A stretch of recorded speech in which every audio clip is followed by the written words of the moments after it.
السلام عليكم ورحمة الله وبركاته. كنتمنى الفيديو ديال اليوم يلقاكم بخير ولا خير فيما كنتو.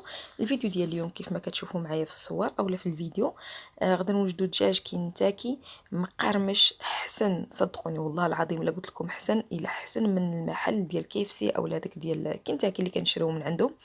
المهم غادي نوجدوه ان شاء الله الرحمن الرحيم في الدار بمقادير سهله وبطريقه بسيطه، واهم حاجه انه كيجي لذيذ وكيجي زوين بزاف ومقرمش.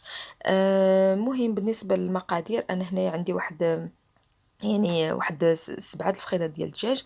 هنا كيبقى على حسب الرغبه ديال كل واحد. بالنسبه للناس اللي مثلا انا كنفضل ان صراحه لانه انا كان متوفر عندي الفخيدات ديال الدجاج، فهي من الاحسن انكم تاخذوا دجاجه كامله ومن بعد تقطعوها قطع صغيره، يعني الفخيده هكا بوحدها والورك بوحدو وكل شيء، ومن بعد تديروهم لهاد الوصفه هذه، يعني كيكون احسن.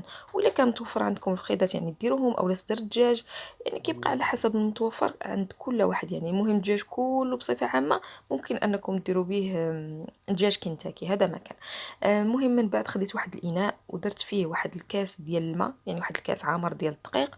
من بعد غادي نضيف التوابل شنا هما الاساسيين، هما شنا هما شويه ديال البزار، شويه ديال الكركم، شويه ديال السودانيه. غادي نضيف كذلك شويه ديال التحميره، الملح. ومن بعد غادي نضيف بودره الثوم وبودره ديال البصل. بودره ديال البصل صراحه الا كانت عندكم متوفره او ما متوفراش يعني كتبقى اختياريه، هذا ما كان. صافي المهم هادو هما المكونات الاساسيه ديال الدقيق، وهادو هما نفسهم المكونات اللي غادي نديروهم في الدقيق اللي غادي نفندو فيه هاد الدجاج هذا. فالمهم انا ضفت كذلك واحد شويه ديال الزعتر. صافي وغادي نخلط هاد المكونات هادو، يعني هاد النواشف كلهم حتى وكان يمتزجوا مع بعضياتهم. المهم من بعد غادي نضيف واحد البيضه كامله. ومن بعد المكون الاساسي او السحر او السر ديال القرمشه ديال هاد الدجاج هذا هو بيغي. بيغي عندنا في فرنسا هنا كنقولوا له بيغي. بالنسبه للناس ديال المغرب هو والماس. والماس عاديه، والماس هذيك هي اللي تخلطوا بها او اللي كتعجنوا بها هذا المكون او هذه العجينه هذه، هذا ما كان.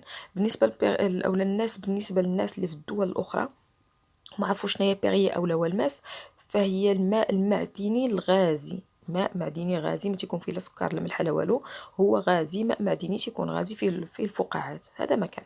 فالمهم انا ضفت هذاك الفخيدات، هزيتهم درتهم ونسيت ما قلت لكمش واحد المعلقه كبيره ديال الحامض ضروري، راكم عارفين الدجاج تيبغي الحامض.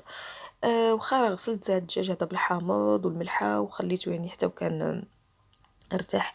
المهم غادي ندير هذاك الفخيدات في داك العجينه وغادي نغطي عليهم بميكا. هي كل ما خليتوهم يرتاحوا كل ما احسن، يعني الا خليتوهم باتوا ليله احسن. المهم انا هادو وجدتهم باش نقول لكم مع 8 الصباح تقريبا، وقليتهم مع 12 ونص تقريبا.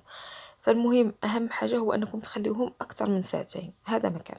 المهم خديت واحد الزلافه ولا طبسيل ولا اللي بغيتو، واحد البانيو، درت له درت فيه الدقيق، وضفت فيه نفس التوابل اللي درت في العجين، يعني شويه ديال الكركم، شويه ديال السودانيه، شويه ديال الملح، شويه بودره الثوم، بودره البصل، يعني كاع داك العطريه ضفتها. من بعد ما خليت هذاك الفخيدات حتى وكان ارتاحوا مزيان، غادا ناخذهم وغادا نديرهم في هذاك الدقيق.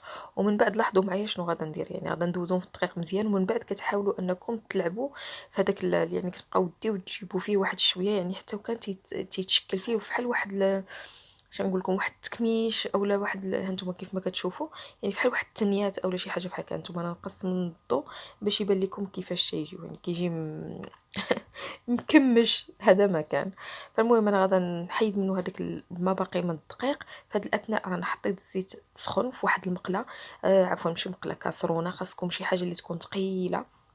المهم عندي واحد المقله باقا تنقول مقله، عندي واحد الكاسرونه ثقيله، فانا حطيتها فوق من النار وحطيت فوق منها الزيت حتى وكان تسخن.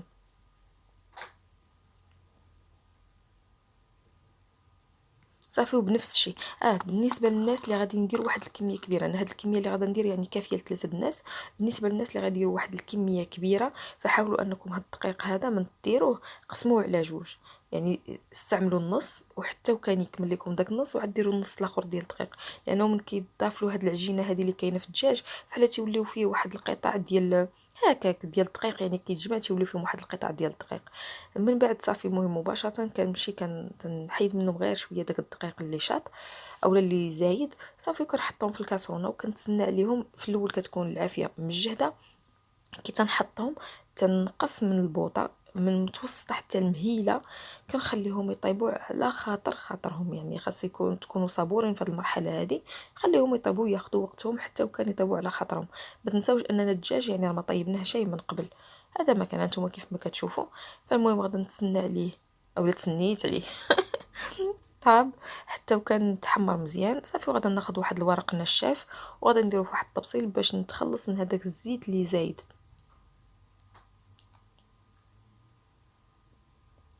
المهم من بعد ما كملت الطياب ديال الدجاج، من بعد انا خديت هنايا واحد شويه ديال البطاطا صغيره وقطعتها على 4 فقط، ومن بعد درتها في هذيك العجينه اللي بقات ليا من الدجاج. لاحظوا معايا مزيان هذيك العجينه درت فيها هذيك البطاطا.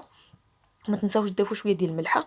ومن بعد هنا عندي الدقيق بوحديته فقط مع شويه ديال الملحه، غادا ندوز فيه هذيك البطاطا. انتم شوفوا كيفاش درت ليها، ديتها وجبتها يعني حتى وكان يعني تغطات كلها بالدقيق، ما بقاتش حتى شي حاجه يعني هكا ملاصقه مع بعضياتها. صافي وهكا كيف ما كتشوفوا غادا نديها لنفس الزيت. بالنسبه للزيت الا شفتوا انه ولا فيه داك التخا ديال اولا داك الدقيق يعني كيولي محروق اولا محروق هو هذاك، فحاولوا انكم تبدلوا الكاسرونه. هذا الشيء اللي درت انايا نفس الزيت يعني باش ما نضيعوا شيء. فانا خديت هذاك الزيت خليته غير ركد واحد شويه باقي سخون، ركد واحد شويه اولا صفى واحد شويه، وزيد ديك الزويته الفوقانيه كلها درتها في الكاسرونه وحطيتها فوق من هذا. وهي فاش قليت هاد البطاطا هذه شوفوا انتم اللون ديالها كيفاش كيجي ذهبي وكتجي مقرمشه من برا وش نقول لكم طريه من الداخل. هذا ما كان. وتا هي نفس الشيء من بعد ما تحمرات مزيان غادا نديرها في واحد، غادا نصفيها من الزيت وغادا نديرها في تحت يعني في واحد الورق نشاف باش نتخلص من هذاك الزيت اللي زايد. المهم بهذا انا رانا كملت. هانتوما انا غادا نحيد الصوت وسمحوا لي على الصوت، انا فقط غير باش نوريكم كيفاش كيجي.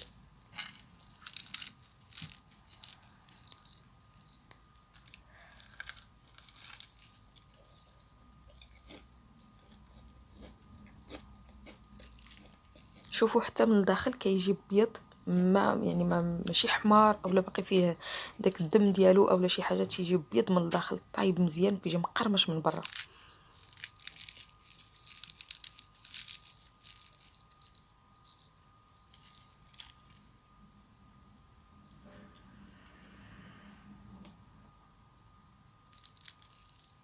بالنسبه للبطاطا سمعوا حتى هي كيفاش كتجي.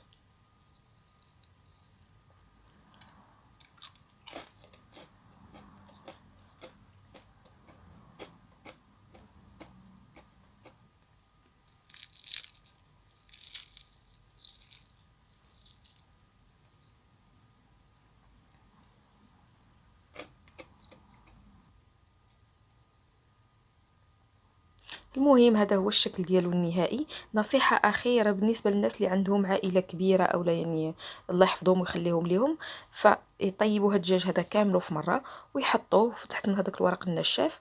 ومن بعد ما يبغيو مثلا يحطوا الغداء اولا العشاء يديروه في واحد الطاوه يدخلوه الفران فقط واحد 2 حتى ل3 دقائق على فرن سخون مزيان، غير داك الوقت اللي غادي يسخن داك الدجاج. صافي وكتخرجوه وكتقدموه كيبقى مقرمش، صدقوني كيبقى مقرمش وتيجي ناجح.